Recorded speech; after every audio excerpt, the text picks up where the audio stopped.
Super Bowl Sunday, but we're going to start with a psalm.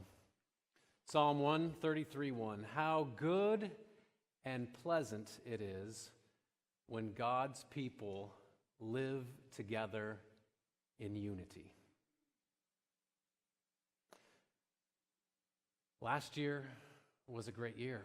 It was a great year for Eagles fans, but it was also, I think, a great year for the rest of the NFL. Because, let's face it, a good story always needs a villain, right? Jesus had Judas, David had Goliath, the Apostle Paul had the Romans, and the NFL has the Patriots. This is our coach, Bill Belichick, who's doing his best Darth Sidious impression for those of you who are Star Wars fans. And last year, I gave a full review, so we don't need to go over it again. You already know all this. I gave a full review of why the Patriots are so unlikable, right? We know, Bob, how bad the Patriots are. He's from Boston. Well, let's go down the list, just as a review. First, they cheat, right? They deflate footballs, they spy on the other team's practices. We know that. They're cheaters. They are ruthless decision makers. They will cut a guy when he gets injured just because he's no longer the means to their end, and their end is always the Super Bowl. Doggone it. And they're good. What is a good villain if they don't pose some threat, right? Somebody who I heard the other week said that the Patriots are like stink bugs because they always seem to weasel and to squeeze their way into the Super Bowl every single year. They're just that good, right? So Patriots, yeah, I know, it's worth crying about. The Patriots, they're just terrible, right? And so I think by proxy are all their fans, Chloe. Right? They must be. Patriots and their fans are like, they're like the people who use all the toilet paper but then don't replace the roll. Right? Well, maybe that's not fair. Maybe that's not fair. They're like the people who don't use all the toilet paper. They leave you that last square that you got to kind of peel off with your fingernail. That's Patriots fans. I'm just calling it like I see them. Have I ever told you that I actually met one of the all-time Patriots one time? It was in my junior year of college.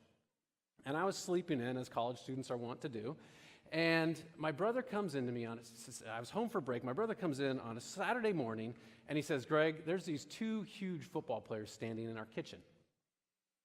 And I was, he's my little brother. Get out of here. You're just tweaking me. You're trying to interrupt my sleep. No, really. And then I could tell from his tone of voice, there are two huge football players out here who want to talk to you about the scooter you have for sale. I was selling this little Honda 150 scooter. And sure enough, I go into my kitchen, and there are two guys, 600 pounds of the University of Arizona defensive line, standing in my kitchen. It was hilarious. They went on a test drive on this thing. Both of them got on the scooter. And they were like, you know the clowns, how they have those little tiny mopeds? They were doing it, and they did. And so he actually bought the scooter. And by he, it's this guy, Teddy Bruschi. All right, that's his real name, Teddy Bruschi. He was one of the best defensive linemen in college football.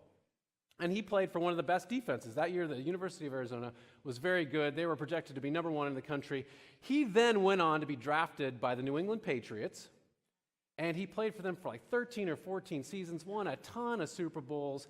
And as coincidence would have it, he actually then, this is the closest I will ever be to Sports Illustrated. This picture, and that's my scooter. Well, technically it was his scooter at that point. That's my scooter that made Sports Illustrated, the closest I will ever get to being in Sports Illustrated.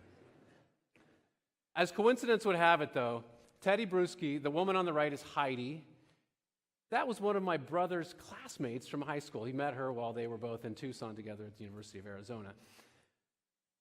And doggone it, Teddy Bruschi is one of the nicest people that I have ever met. even though he's a patriot. So, there goes my theory about all patriots and their fans being terrible people. If you pay attention, this guy, he now looks like your banker, right? You'll see him on ESPN. He's hired as one of their analysts. So if you're watching TV today and you tune into ESPN, I'm sure you will get some of his analysis, and you'll see that he seems to be, and I can vouch, he is one of the nicest guys you'll ever meet. So what do we do with that? Does it turn out, after all, that we can't just lump everybody into convenient categories based on one part of their life? Does it turn out that even though somebody might be a Democrat or a Republican or support this person or that person, that they might not be a terrible human being? Wait. Oh, I should have quizzed you before I showed you the answer. Rule number 5.44. We're all on the same team. You've heard it said, it was said, you've heard it was said, you shall love your neighbor and hate your enemy. But I say to you, love your enemies and pray for those who persecute you. Rule number 5.44. Jesus tells us to love our enemies because love was the cornerstone of his message. We also think that Jesus told us to love our enemies because loving them through is one of the best ways to transform them. And then when we get loved through some of the rough edges in our lives, we are transformed as well. But I also wonder if one of the reasons that Jesus said this, and one of the reasons that we are told to love our enemies is because when we love them, we might find out that when it comes right down to it, they're not our enemies after all. That just because one aspect of our life happens to be different, just because we hang out at a different place or like a different thing, that doesn't mean that we don't like the person. That doesn't mean they're our enemy. Parable of the Good Samaritan is that in a nutshell. So, we may disagree here or there, but when it comes down to it, we're all on the same team. So, have fun watching the Super Bowl today. I hope your team wins, Bob, because I love you. I hope the Rams win. Herb, Hockley? Not here. Pre-gaming. I wish the best for the Hockley household because they're Rams fans. We live in a world that is polarized by many different things.